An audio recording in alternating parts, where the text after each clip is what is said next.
Welcome to రాజనీతి.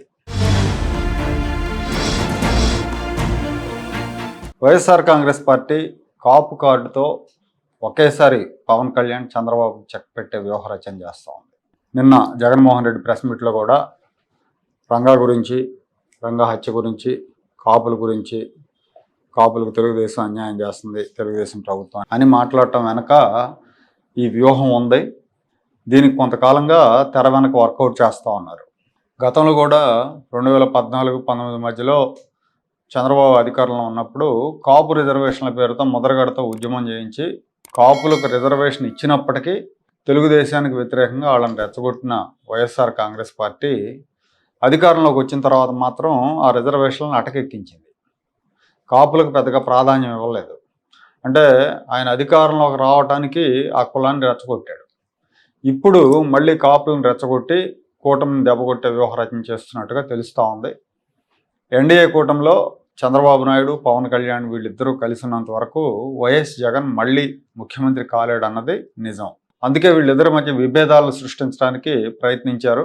గతంలో కొన్ని సంఘటనలు జరిగినప్పుడు వాటిని కులాల యాంగిల్లో ఫ్లేరప్ చేసే ప్రయత్నం చేశారు. పవన్ కళ్యాణ్ కూడా అందులోకి లాగే ప్రయత్నం చేశారు. కందుకూరు ఘటన జరిగినప్పుడు కాపుల్లో ఉన్న వైసీపీ ఏజెంట్లను పంపించి అక్కడ రెచ్చగొట్టే ప్రయత్నం చేశారు. ఆ గొడవ పెద్ద చేయాలని చూశారు. అది ఇద్దరు వ్యక్తుల వివాహేతర సంబంధాల నేపథ్యంలో జరిగిన గొడవ అయినప్పటికీ దాని కులం రంగు పూసే ప్రయత్నం చేశారు. అయితే చంద్రబాబు నాయుడు దాన్ని తనదైన శైలిలో చల్లార్చారు. సో ఇలా సందర్భం వచ్చిన ప్రతిసారి కూడా కులాల కుంపట్లు పెట్టే ప్రయత్నం చేస్తున్నారు.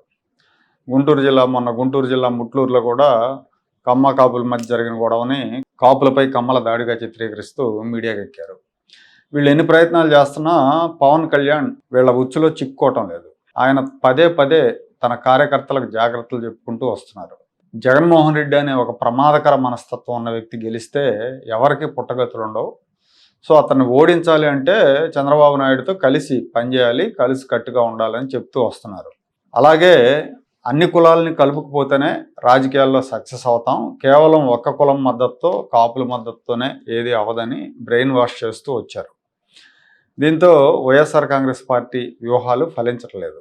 అందుకే ప్లాన్ బి అమల్లోకి తీసుకొస్తున్నారు. పవన్ కళ్యాణ్ చంద్రబాబు నాయుడుతో కలిసి ఉండటం ఇష్టం లేని కొంతమంది కాపు నేతలని వైఎస్ఆర్ కాంగ్రెస్ పార్టీ సమీకరిస్తూ ఉంది.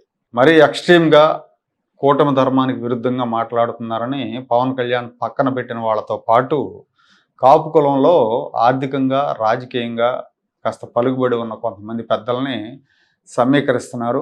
పవన్ కళ్యాణ్ చంద్రబాబు నాయుడుకు, ఆయన కుమారుడికి ఊడిగం చేస్తున్నాడని వీళ్ళతో ప్రచారం చేయించి కాపులను పవన్కు దూరం చేయాలనే ఆలోచనతో ఉన్నారు. అంటే కాపులకు ముఖ్యమంత్రి పదవి కావాలనే ఉద్దేశంతో మనం అందరం పవన్ కళ్యాణ్కి సపోర్ట్ చేస్తే ఆయనేమో చంద్రబాబుకు, ఆయన కొడుకు సపోర్ట్ చేస్తున్నాడని ఆ భావనని కాపుల్లో రెచ్చగొట్టే ప్రయత్నం చేస్తున్నారు. పవన్కు వ్యతిరేకంగా ప్రచారం చేసే బాధ్యతను వీళ్ళకి అప్పచెప్పినట్టు తెలుస్తోంది. ఇందులో భాగంగానే పెద్ద ఎత్తున డిజిటల్ మీడియా ప్లాట్ఫామ్స్ ఏర్పాటు చేసి కూటమి ప్రభుత్వానికి వ్యతిరేకంగా ప్రచారం చేయించబోతున్నట్టుగా తెలుస్తూ ఉంది. హైదరాబాద్ కేంద్రంగా వీటిని ఆర్గనైజ్ చేయబోతున్నారు. పవన్ కళ్యాణ్ కాపులకు రాజ్యాధికారం తీసుకొస్తాడనుకుంటే కమ్మలతో చేతులు కలిపాడనే ప్రచారంతో ముందుకు పోవాలనే వ్యూహంతో ఉన్నట్టు తెలుస్తూ ఉంది. డిజిటల్ మీడియాతో పాటు ప్రజల్లోకి కూడా వెళ్లాలని నిర్ణయించుకున్నారు. త్వరలో 3 ప్రాంతాల్లో 3 బహిరంగ సభలు నిర్వహించబోతున్నట్టు తెలుస్తూ ఉంది. ముందుగా విశాఖపట్నంలో, ఆ తర్వాత విజయవాడలో, ఆ తర్వాత రాయలసీమలో ప్లాన్ చేస్తున్నట్టు చెప్తున్నారు. అందుకే జగన్మోహన్ రెడ్డి కాపుల కోసం గ్రౌండ్ సిద్ధం చేస్తున్నారు. ఆయన తన ప్రెస్ మీట్లో కాపుల గురించి ఆవేదన వ్యక్తం చేశారు.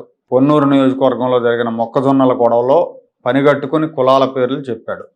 వాస్తవానికి అది కులాల గొడవ కాదు, పార్టీల గొడవ. వైసీపీ నేత అంబటి మురళికి, తెలుగుదేశం పార్టీకి జరుగుతున్న గొడవ అది. దానికి కాపు రైతులకు అన్యాయం జరిగిందని జగన్మోహన్ రెడ్డి మాట్లాడాడు. అలాగే 40 ఏళ్ల క్రితం జరిగిన వంగవీటి మోహన్ రంగా హత్య గురించి కూడా ప్రస్తావించాడు. చంద్రబాబే రంగాన్ని హత్య చేయించాడని ఆరోపించాడు. చేగొండి హరిరామ జోగయ్య కూడా అదే చెప్పాడన్నారు. చేగొండి చెప్తే అది సత్యం అవుతుందా, శిలాశాసనం అవుతుందా? ఆయన ఏమన్నా అబద్ధం ఆడని ధర్మరాజా? ఆ తర్వాత మళ్ళీ అదే చేగొండి ఎవరో చెప్పారు, నేను చెప్పాను, అందులో నిజాలు నాకు తెలియదు అన్నాడు. రంగా హత్య జరిగినప్పుడు చంద్రబాబు అధికారంలో ఉన్నాడని జగన్ ఆరోపించాడు. యాక్చువల్లీ చంద్రబాబు అధికార పార్టీలో ఉన్నాడు కానీ ఆ రోజున కనీసం ఎమ్మెల్యే కూడా కాదు.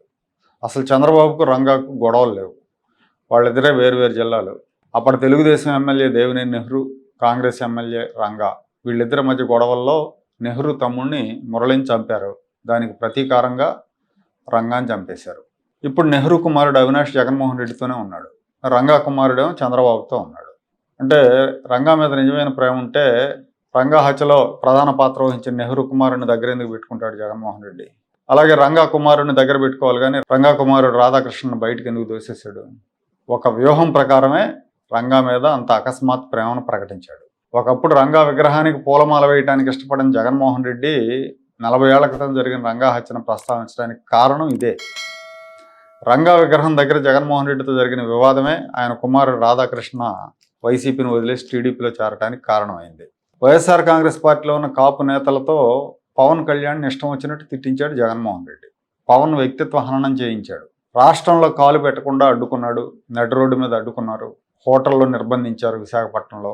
ఇప్పుడు మళ్ళీ కాపులను చేల్చడానికి, కాపులను కూటమికి వ్యతిరేకంగా సమీకరించడానికి కాపుల మీద రంగా మీద ప్రేమ నటిస్తున్నాడని చెప్పాలి. పవన్ కళ్యాణ్ నుంచి సగం మంది కాపులను కనుక లాగేస్తే తన గెలుపుకు మార్గం సుగమం అవుతుందన్న అంచనాతో ఈ వ్యూహ రచన చేస్తున్నట్టు తెలుస్తూ ఉంది.